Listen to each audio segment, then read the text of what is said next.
नमस्कार दोस्तों, स्वागत है आप सभी का आपके अपने ही YouTube चैनल स्टडी डिलाइट पर।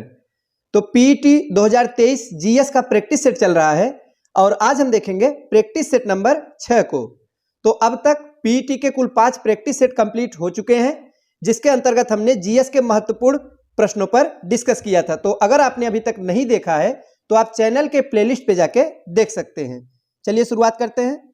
आज का हमारा पहला प्रश्न है कि निम्नलिखित में से दिल्ली सल्तनत के किस सुल्तान के शासनकाल में शाही महलों में हिंदू देवी देवताओं की पूजा होती थी। तो बताइए साथियों कि दिल्ली सल्तनत का वो कौन सा सुल्तान था जिसके समय में शाही महलों में हिंदू देवी देवताओं की पूजा होती थी। तो नासिरुद्दीन खुसरो शाह के शासनकाल में। सही जवाब है ऑप्शन नंबर सी। खिलजी वंश का अंतिम शासक था नासिरुद्दीन खुसरो शाह। तो इसी के समय में शाही महलों में हिंदू देवी देवताओं की पूजा होती थी। तो जो नासिरुद्दीन खुसरो शाह था ये हिंदू धर्म से ही परिवर्तित एक मुसलमान था और उसने पैगंबर के सेनापति की उपाधि भी धारण की थी। और साथियों जो उसके शत्रु थे तो शत्रुओं द्वारा उसके विरुद्ध इस्लाम का शत्रु और इस्लाम खतरे में है इसका नारे लगाए गए। क्यों लगाए गए? क्योंकि इसके समय में हिंदू देवी देवताओं की शाही महलों में पूजा होती थी, इसीलिए इसके जो शत्रु थे वे इसे कहते थे कि ये इस्लाम का शत्रु है और इसके समय में जो इस्लाम है वो खतरे में है। तो सही जवाब क्या होगा? नासिरुद्दीन खुसरो शाह, नाम याद रखिएगा। नेक्स्ट है कि निम्नलिखित में से किस सुल्तान ने साम्राज्य की सीमाओं की सुरक्षा हेतु एक विशेष सेना को नियुक्त किया था। तो बताइए कि जो साम्राज्य है इसकी सीमाओं की सुरक्षा करने के लिए एक अलग से विशेष सेना को नियुक्त करने वाला सुल्तान कौन था? तो वो था अलाउद्दीन खिलजी। कौन था साथियों? अलाउद्दीन खिलजी। इसने क्या किया कि साम्राज्य की सीमाओं की सुरक्षा के लिए एक विशेष प्रकार की अलग से सेना को नियुक्त किया था और इसके द्वारा ही जो उत्तर पश्चिमी सीमा थी वहाँ पे बलबन द्वारा बनवाए गए किलों की मरम्मत भी कराई गई। इसके साथ ही साथ साथियों अलाउद्दीन ने ही सभी किलों में अस्थायी रूप से सेना रखी थी और दिल्ली तथा सीरे की किलों की मरम्मत भी इसी ने करवाया था। और इसके समय में क्या हुआ कि जो मंगोल आक्रमण है उससे राज्य की सुरक्षा की गई और राज्य का अधिक विस्तार भी इसी के शासनकाल में हुआ था। अब आइए देखते हैं अगला प्रश्न कि मुगल बादशाह द्वारा नियुक्त बंगाल का अंतिम सूबेदार कौन था। तो हमें बताना है कि बंगाल का वो अंतिम सूबेदार कौन था जो कि मुगल बादशाह द्वारा नियुक्त था। तो वो था दोस्तों मुर्शीद कुली खां। नाम याद रखिएगा, मुर्शीद कुली खां था जो कि मुगल बादशाह फर्रुखसियर द्वारा, किसके द्वारा? फर्रुखसियर द्वारा 1717 ईस्वी में, सन क्या है? तो 1717 ईस्वी में किसके द्वारा? मुगल बादशाह थे फर्रुखसियर, तो उनके द्वारा ही बंगाल का अंतिम सूबेदार जिसका नाम था मुर्शीद कुली खां यह नियुक्त किया गया था। और इसी के साथ में बंगाल में वंशानुगत जो सूबेदारी शासन थी इसकी शुरुआत होती है। और इसने एक महत्वपूर्ण कार्य क्या किया था कि बंगाल की जो राजधानी ढाका थी तो वहां से मुर्शिदाबाद में स्थानांतरित किया था।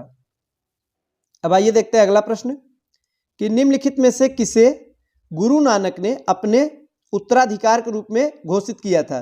तो गुरु नानक ने अपना उत्तराधिकारी किसे घोषित किया था ये हमें बताना है। तो लहना को। किसे साथियों?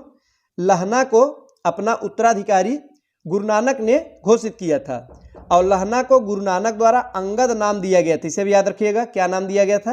अंगद नाम दिया गया था। और गुरु अंगद देव ये आध्यात्मिक क्रियाशीलता से परिपूर्ण थे जिसके कारण वे सिखों के दूसरे महान गुरु भी बन सके थे।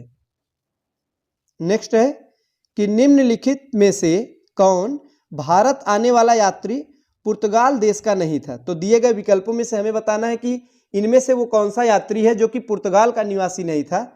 तो वो है पीटर मुंडी। सही जवाब है ऑप्शन नंबर सी। साथियों भारत आने वाले विदेशी यात्रियों में जो पीटर मुंडी है ये ब्रिटेन का निवासी था। तो कहाँ का था? ब्रिटेन यानी इंग्लैंड का वासी था और यानी पुर्तगाल का यही नहीं था। बाकी के तीनों कहाँ के थे? पुर्तगाल के निवासी थे। अगला प्रश्न है कि ब्रिटिश उपनिवेशवाद के विरुद्ध भोजपुरी में लोकप्रिय कविता जिसका नाम है फिरंगिया लिखने वाले कवि का नाम क्या था। तो एक लोकप्रिय कविता भोजपुरी की थी जिसका नाम था फिरंगिया। तो ये किसके द्वारा लिखा गया था? तो मनोरंजन, सही जवाब है ऑप्शन नंबर ए, मनोरंजन प्रसाद सिन्हा। इनका पूरा नाम क्या है? मनोरंजन प्रसाद सिन्हा। इन्हीं के द्वारा ब्रिटिश उपनिवेशवाद के विरोध में भोजपुरी में एक कविता लिखी गई जो बहुत ही लोकप्रिय हुई, उसका नाम है फिरंगिया। की रचना इन्होंने ही किया था। और यह कविता कब लिखा गया था? तो असहयोग आंदोलन के दौरान, यानी कि 1921 में, याद रखिएगा 1921 में असहयोग आंदोलन के दौरान लिखी गई थी। अगला प्रश्न है कि काकोरी षड्यंत्र केस में प्रधान आरोपी पंडित राम प्रसाद बिस्मिल को उत्तर प्रदेश के किस शहर में फांसी दी गई थी? तो पंडित राम प्रसाद बिस्मिल जो कि काकोरी षड्यंत्र केस के मुख्य आरोपियों में से एक थे, तो इन्हें फांसी की सजा सुनाई गई थी। तो हमें बताना है कि किस शहर में फांसी दिया गया था? तो गोरखपुर में, याद रखिएगा। राम प्रसाद बिस्मिल को गोरखपुर जेल में काकोरी षड्यंत्र केस के आरोप में फांसी दी गई थी। और काकोरी षड्यंत्र केस दोस्तों यह 1925 की घटना थी, जिसमें कि राम प्रसाद बिस्मिल, राजेंद्र लाहिड़ी, अशफाक उल्लाह खां और रोशन सिंह, इन चारों को फांसी दी गई थी। तो राम प्रसाद बिस्मिल के बारे में जिक्र हुआ है, तो बताइए कि इनका जन्म कहाँ हुआ था? तो इनके बारे में जानते रहिएगा। तो शाहजहांपुर यानी उत्तर प्रदेश में। तो साथियों, उत्तर प्रदेश का एक जिला है शाहजहांपुर, तो यहीं पर राम प्रसाद बिस्मिल का जन्म हुआ था। और काकोरी कांड के बारे में एक प्रश्न करंट अफेयर्स का है, तो जानते रहिएगा उत्तर प्रदेश सरकार ने काकोरी कांड का नाम बदल दिया है। और नया नाम क्या है? तो Kakori train action. Kakori train action, यह इसका नया नाम कर दिया गया है। अगला प्रश्न है कि संस्कृत के 4 अध्याय पुस्तक के लेखक कौन है? तो यहाँ पर लेखक और पुस्तक से संबंधित प्रश्न पूछा गया है। और किताब का क्या नाम है? संस्कृति के 4 अध्याय। तो यह किसके द्वारा लिखित है? तो रामधारी सिंह दिनकर। महत्वपूर्ण रचना है, याद रखिएगा कि संस्कृति के 4 अध्याय, इसके लेखक है रामधारी सिंह दिनकर। और इस पुस्तक में दिनकर जी ने भारत के सांस्कृतिक इतिहास को 4 भागों में बांटकर लिखने का प्रयास किया है। आइए देखते हैं अगला प्रश्न कि निम्नलिखित में से कौन भारत की सबसे बड़ी मीठे पानी की झील है? तो भूगोल से संबंधित प्रश्न हमें बताना है कि भारत में मीठे पानी की सबसे बड़ी झील कौन सी है? तो वुलर झील है। कौन सी है? वुलर झील है, जो कि जम्मू कश्मीर में स्थित है, एक केंद्र शासित प्रदेश है, वहां पे स्थित है। और यह भारत में ताजे पानी की सबसे बड़ी झील है।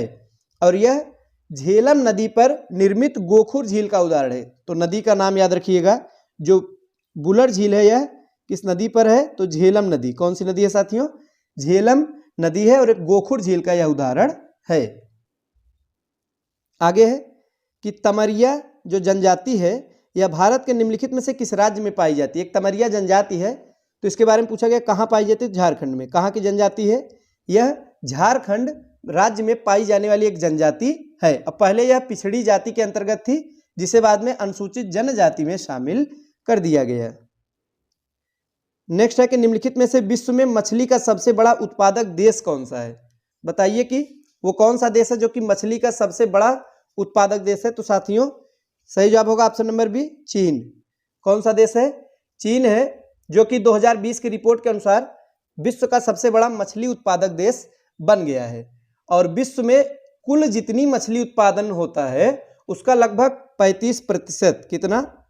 35% हिस्सा अकेले चीन उत्पादित करता है। अगला प्रश्न, निम्नलिखित में से किस द्वीप को वादे की भूमि के रूप में जाना जाता है? तो वो कौन सा द्वीप है जिसे द लैंड ऑफ प्रॉमिस यानी कि वादे की भूमि के रूप में जाना जाता है? तो वो है मिंडानाओ द्वीप। कौन सा है साथियों? मिंडानाओ द्वीप को वादे की भूमि के रूप में जाना जाता है। और यह है कहाँ? तो फिलीपींस देश का दक्षिणतम व दूसरा सबसे बड़ा द्वीप है।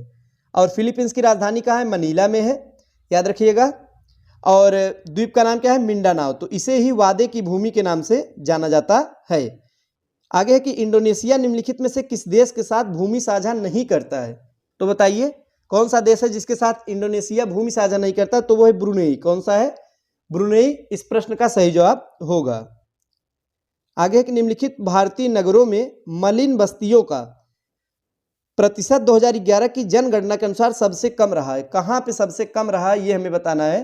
तो साथियों मलिन बस्ती यानी कि स्लम जो एरिया है, ये सबसे कम प्रतिशत अहमदाबाद में रहा है। सही जवाब है ऑप्शन नंबर ए। 11 की जनगणना के अनुसार दिए गए विकल्पों में सबसे कम प्रतिशत अहमदाबाद में है। यहाँ लगभग 4.49% आबादी झुग्गी झोपड़ियों में रहती है, यानी कि मलिन बस्तियों की प्रतिशत है। तो साथियों, ये थे आज के महत्वपूर्ण प्रश्न। वीडियो अच्छा लगा हो तो लाइक करें। मिलते हैं अगले वीडियो में कुछ नए नए प्रश्नों के साथ। तब तक के लिए नमस्कार।